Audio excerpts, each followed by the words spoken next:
Hello friends, இன்றைக்கி நம்ம ரொம்ப சூப்பரான யூஸ்ஃபுல்லான ஒரு வீடியோ தாங்க பார்க்க போகிறோம். என்னன்னு பார்த்தீங்கன்னா, நம்ம டெய்லி லைஃப்க்கு தேவையான கிச்சன் டிப்ஸ் அண்ட் ட்ரிக்ஸ் தாங்க பார்க்க போகிறோம். ரொம்பவே யூஸ்ஃபுல்லாக இருக்குங்க. வீடியோவை ஸ்கிப் பண்ணாமல் பாருங்கள். அப்போ தாங்க பார்க்குறவங்களுக்குமே புரியும். நீங்கள் இப்போ தான் ஃபஸ்ட் டைம் சேனலாக பார்க்குறதா இருந்தால் சப்ஸ்கிரைப் பண்ணிட்டு பக்கத்துள்ள பெல் ஐக்கான் இருக்குது, அதுவுமே நீங்கள் கிளிக் பண்ணி வச்சுக்கோங்க. அப்போ தாங்க நம்ம போகிற வீடியோஸ் எல்லாமே உங்களுக்கு உடனுக்குடனே நோட்டிஃபிகேஷனாக வந்துடுங்க. இப்போ நம்ம வீடியோக்குள்ளே போயிடலாங்க. ஃபஸ்ட்டு டிப்பு என்னன்னு சொல்லி பார்த்தீங்கன்னா, பூண்டு தாங்க. பூண்டும் ஒரு ஸ்டீல் வடிகட்டி எடுத்து வச்சுக்கோங்க. இன்றைக்கி நம்ம ஸ்டீல் வடிகட்டியை வச்சு பூண்டு உரிக்க போகிறோங்க. இத்தனை நம்ம கையில் பூண்டு உரிக்கும் போது நிறைய கை வலி வந்துடுங்க. அந்த மாதிரி கை வலிக்காமல் இருக்க இந்த டிப்பை நீங்கள் ட்ரை பண்ணி பாருங்கள். எப்பவும் போல் பூண்டு எடுத்துக்கோங்க. பூண்டை நீங்கள் கை வச்சு உடச்சிக்கோங்க. அதுக்கப்புறம் நீங்கள் பார்த்தீங்கன்னா ஒவ்வொரு பூண்டு பள்ளி எடுத்துகிட்டு லைட்டாக நீங்கள் தரையில் ஒரு டைம் தட்டிக்கோங்க. அதுக்கப்புறம் டீ வடிகட்டு இருக்கு இல்லையா, அந்த வடிகட்டில் நீங்கள் லைட்டாக நீங்கள் கிராஸ் பண்ண விடுங்க அந்த பூண்டை. இந்த மாதிரி பண்ணும்போது என்னாகும்னு பார்த்தீங்கன்னா, அந்த பூண்டு தூள் ஃபுல்லாக ரொம்ப ஈஸியாக வெளியே வந்துடுங்க. நீங்கள் கை வச்சுலாம் எடுக்க வேண்டிய அவசியம் இருக்காது. நீங்கள் சும்மா லைட்டாக அந்த டீ வடிகட்டில் கிராஸ் பண்ணி விட்டாலே அந்த பூண்டு தூள் ஃபுல்லாக ஈஸியாக ரிமூவ் ஆகி வந்துடுங்க. கண்டிப்பாக அந்த டிப்பை நீங்கள் ட்ரை பண்ணி பாருங்கள். நம்ம நார்மலாக பூண்டு இருக்கும்போது கொஞ்சம் கையிலே நம்ம உரிச்சிக்கலாங்க. ஆனால் அதிகமாக பூண்டு இருக்கும்போது இந்த மெத்தட் நீங்கள் ட்ரை பண்ணிக்கலாங்க. ரொம்பவே யூஸ்ஃபுல்லாக இருக்கும். நான் பார்த்தீங்கன்னா முழு பூண்டு ஃபுல்லாகவே இந்த டீ வடிகட்டி வச்சு உரிச்சிருக்கேன். நீங்களே பாருங்கள் எந்த அளவுக்கு பூண்டு தோல் ஃபுல்லாக ரிமூவ் ஆகி வந்துட்டுருக்குன்னுட்டு. கொஞ்சம் கூட கஷ்டமே இருக்காது. ட்ரை பண்ணி பாருங்கள். இந்த டிப்ஸு பிடிச்சிருந்தா ஒரு லைக் பண்ணிக்கோங்க. அடுத்த டிப்பு என்னன்னு சொல்லி பார்க்கலாம் வாங்க. நம்ம எப்பவும் போல் கீழே உக்காந்துட்டு சப்பாத்தி கீழே பூரிக்கு மாவு தேய்ப்போம் இல்லையா, அந்த மாதிரி தேய்ச்சிக்கோங்க. ஒரே ஒரு நோட்டு இருந்தால் போதுங்க, நிமிஷத்தில் நீங்கள் பூரி செஞ்சு எடுத்துடலாங்க. நோட்டை கொண்டு போய் எண்ணெயில் போட்டால் போதுங்க, அவ்வளோ சூப்பராக நமக்கு பூரி குடைச்சிருங்க. ஃபஸ்ட் நீங்கள் நோட்டை எடுத்து வச்சுக்கோங்க. நோட்டுக்குள்ளே நீங்கள் பார்த்தீங்கன்னா பூரி மாவு நீங்கள் தேய்ச்சிருக்கீங்க, தேய்ச்சி மாவு ஃபுல்லாகவே ஒரு பேப்பர் விட்டு எல்லாம் தேய்ச்ச மாவுமே இந்த நோட்டுக்குள்ளே நீங்கள் போட்டு வச்சுக்கலாங்க. இதனால் மாவும் ஒட்டாது. அதுவும் மட்டும் இல்லாமல் நம்ம எண்ணெயில் பூரி பொரிக்க சொல்லும் போது கருப்பாகவும் எண்ணெய் ஆகாதுங்க. எவ்வளோ பூரி மாவு வேணாலும் இந்த நோட்டுக்குள்ளே நீங்கள் தேய்ச்சிட்டு இதை கொண்டு போய் அப்படியே நீங்கள் கேஸ் கிட்ட வச்சுக்கோங்க. அதுக்கப்புறம் ஒரு கடாயில் எண்ணெய் வச்சுருக்குங்க. எண்ணெய் காஞ்சதுமே கொஞ்சம் போல் நீங்கள் சால்ட்டு சேர்த்து பின்னாடி நம்ம நோட்லேருந்து ஒவ்வொரு பூரி மாவையும் ஒவ்வொன்றும் நம்ம போட்டுக்கலாங்க. இந்த மாதிரி நீங்கள் பூரியை போட்டு எவ்வளோ பூரி வேணாலும் போட்டுக்கலாங்க. ரொம்ப கஷ்டப்பட்டு ஒவ்வொரு டைம் நீங்கள் தேய்ச்சி பூரி போடணுன்னு அவசியம் இருக்காது. இந்த மாதிரி நம்ம தேய்ச்சி ஒரு நோட்டுக்குள்ளே நம்ம போட்டு வச்சுக்கிட்டா போதுங்க. எவ்வளோ பூரி வேணாலுமே நிமிஷத்தில் நம்ம செஞ்சு எடுத்துகிட்டு போய் உட்காந்துக்கலாங்க. கண்டிப்பாக அந்த டிப்பு எல்லாருக்குமே ரொம்ப ரொம்ப யூஸ்ஃபுல்லாக இருக்குங்க. இப்போ பார்த்தீங்கன்னா உங்களுக்கே தெரியும்னு நினைக்கிறேங்க. ஒவ்வொரு பேப்பர் எடுத்து ஒவ்வொரு பூரி மாவு எடுத்துகிட்டு நம்ம டைரெக்டாக எண்ணெய் சட்டிக்குள்ளே இந்த மாதிரி நம்ம போட்டாலே போதுங்க. அந்த மாவு ஃபுல்லாக புஷ்ஷுன்னு வரும். அதுவும் மட்டும் இல்லாமல் அந்த பேப்பர் எழுத்து லெட்டர்ஸ் எதுவுமே இந்த பூரி மாவு கூட ஒட்டவே ஒட்டாது. கண்டிப்பாக அந்த டிப்பு எல்லாருக்கும் யூஸ்ஃபுல்லாக இருக்கும். நீங்களுமே உங்கள் வீட்டில் நீங்கள் ட்ரை பண்ணி பாருங்கள். இந்த டிப்பு உங்களுக்கு பிடிச்சிருந்தா மறக்காமல் லைக் பண்ணிக்கோங்க. அது மட்டும் இல்லைங்க, லாஸ்ட்டு எண்டு வரைக்கும் நீங்கள் எவ்வளோ பூரி செஞ்சாலும் சரிங்க, அந்த எண்ணெய் கருப்பு கல்லில் மாறவே மாறாது. கொஞ்சம் கூட கசடு தங்காமல் அப்படியே இருக்கும். ட்ரை பண்ணி பாருங்கள். இப்போ பாருங்கள், பூரி ஃபுல்லாகவே செஞ்சு ஒரு பிளேட்டுக்குள்ளே வச்சுருக்குங்க. இந்த மாதிரி நம்ம நோட்டில் வச்சு பூரி செய்கிறதுனால எண்ணெய்க்குள்ளே கசடு தங்காது, கருப்பு தன்மை எதுவுமே வராதுங்க, எண்ணெயுமே உரியாது.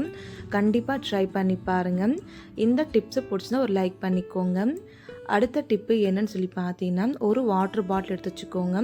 இந்த கேனை வச்சு நம்ம அழகான ஆர்கனைஸ் ரெடி பண்ணிடலாங்க. அதுக்காக ஒரு கத்தி எடுத்துக்கோங்க. கேஸ்ட்ரோல் ஹீட் பண்ணிக்கோங்க. நம்ம கேன் இருக்கு இல்லையா, கேனோட மூடி பகுதியை மட்டும் நம்ம கட் பண்ணி எடுத்துக்கலாங்க. கட் பண்ணி எடுத்த பின்னாடி நீங்கள் பாருங்கள் கொஞ்சம் அன்னியூனாக இருக்கு இல்லையா, அதனால் நீங்கள் ஒரு கத்திரிக்கோல் எடுத்துக்கோங்க. கத்திரிக்கோல் வச்சுட்டு நம்ம இதை நல்லா ஈவனாக நம்ம கட் பண்ணி எடுத்துக்கலாங்க. பாருங்கள், இது போல் நம்ம நல்லா ஈவனாக நம்ம கட் பண்ணி எடுத்துக்கணுங்க. கட் பண்ணி எடுத்து பின்னா நீங்கள் பார்த்தீங்கன்னா மேலே நல்லா ஷார்ப்பாக இருக்குங்க. அந்த ஷார்ப்னஸ் பார்த்தீங்கன்னா கையை கிழிச்சிடும் இல்லைங்களா, அதனால கத்தியை வச்சு கேஸில் லைட்டாக ஹீட் பண்ணிவிட்டு மேலே நல்லா தேய்ச்சி விட்டால் போதுங்க. ஷார்ப்னஸ் எல்லாமே போயிடும். இப்போ நமக்கு அழகான ஆர்கனைஸ் ரெடி ஆகிடுச்சுங்க. இதை நீங்கள் அப்படியே வச்சுட்டு நம்ம வீட்டில் பருப்பு பேக்கெட்டில் கடலை மாவு கோதுமை மாவு பேக்கெட்லாம் இருக்குது இல்லையா, அதை நம்ம பாதி யூஸ் பண்ணிவிட்டு பாதி அப்படியே வச்சுருப்போம் இல்லையா, அந்த மாதிரி வைக்கிறத விட இந்த மாதிரி நீங்கள் செஞ்சு வச்சுக்கோங்க. நான் பார்த்தீங்கன்னா கடலை மாவு பேக்கெட்டு பாதியில் கட் பண்ணியிருக்கேன். அந்த கடலை மாவு பேக்கெட்டுக்குள்ளே அந்த கேனை உள்ளுக்குள்ளே விட்டுக்கோங்க. அதுக்கப்புறம் எக்ஸ்ட்ரா நம்ம கட் பண்ணியிருக்கோம் இல்லையா, அந்த பேப்பர் ஃபுல்லாகவே நீங்கள் நல்லா சுற்றிக்கோங்க. அதுக்கப்புறம் அந்த கேனை அந்த பேப்பர் ரெண்டுமே நல்லா டைட்டாக பிடிச்சிட்டு ஒரு லப்பர் பேண்டு இல்லை நூல் நீங்கள் டைட்டாக கட்டிக்கணுங்க. இப்போ பார்த்துட்டு இந்த மாவு அப்படியே இருக்கும், காற்றுமே போகாது, வண்டு புழு பூச்சியும் அவ்வளோ சீக்கிரம் வராதுங்க. நமக்கு எப்போல்லாம் மாவு தேவைப்படுதோ அப்போல்லாம் நீங்கள் பார்த்தீங்கன்னா இந்த மூடியை ஓப்பன் பண்ணிக்கலாங்க. இதனால கீழேயுமே சிந்தாது, ரொம்ப நல்லாயிருக்கும். கண்டிப்பாக ட்ரை பண்ணி பாருங்கள். பார்க்கவுமே ரொம்ப நீட்டாக இருக்குங்க. இந்த டிப்பு உங்களுக்கு பிடிச்சிக்கும் நம்புகிறேன். பிடிச்சிருந்தா மறக்காமல் வீடியோக்கும் லைக் பண்ணிக்கோங்க. மறக்காமல் உங்கள் ஃப்ரெண்ட்ஸுக்கும் ஷேர் பண்ணி விடுங்க.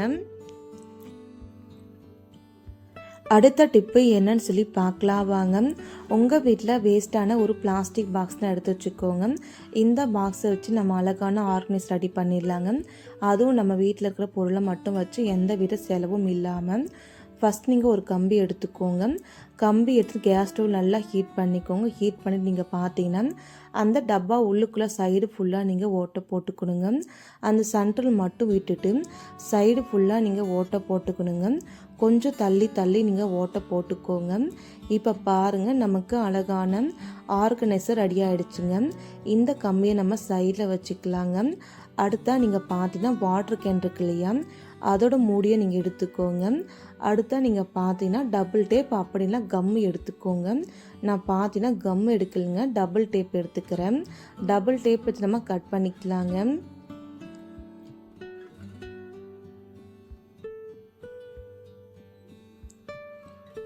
பாருங்கள், டபுள் டேப் நம்ம பெரிய சைஸாக கட் பண்ணிவிட்டு நமக்கு மொத்தம் 2 தேவைப்படுதுங்க. பெரிய சைஸாக நீங்கள் கட் பண்ணிவிட்டு அந்த பெரிய சைஸாக நீங்கள் பாதியை கட் பண்ணிக்கோங்க.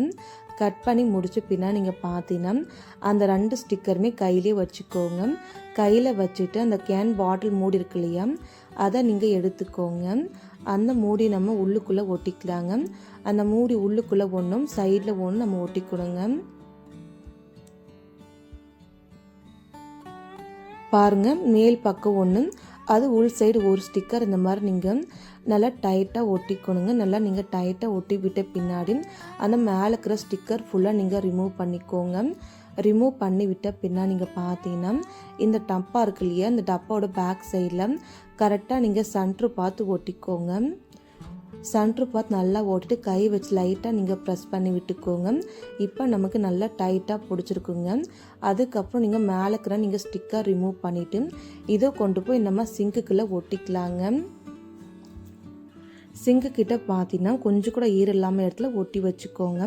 இப்போ இதுக்குள்ளே நீங்கள் பார்த்தீங்கன்னா நம்ம தேங்காய் நார் சோப்பு எது வேணாலும் நமக்கு வச்சுக்கலாங்க. செலவே இருக்காது. கண்டிப்பாக ட்ரை பண்ணி பாருங்கள். இந்த டிப்ஸ் இந்த வீடியோ எல்லாம் உங்களுக்கு பிடிச்சிருந்தா மறக்காமல் வீடியோக்கு ஒரு லைக் பண்ணுங்கள், கமெண்ட் பண்ணுங்கள், ஷேர் பண்ணுங்கள். மறக்காமல் உங்கள் ஃபேமிலி ஃப்ரெண்ட்ஸ் மெம்பருக்கும் ஷேர் பண்ணிவிடுங்க. மறக்காமல் உங்கள் வீட்டில் நீங்கள் ட்ரை பண்ணி பாருங்கள். Thank you friends. நாளைக்கு பார்க்கலாம்.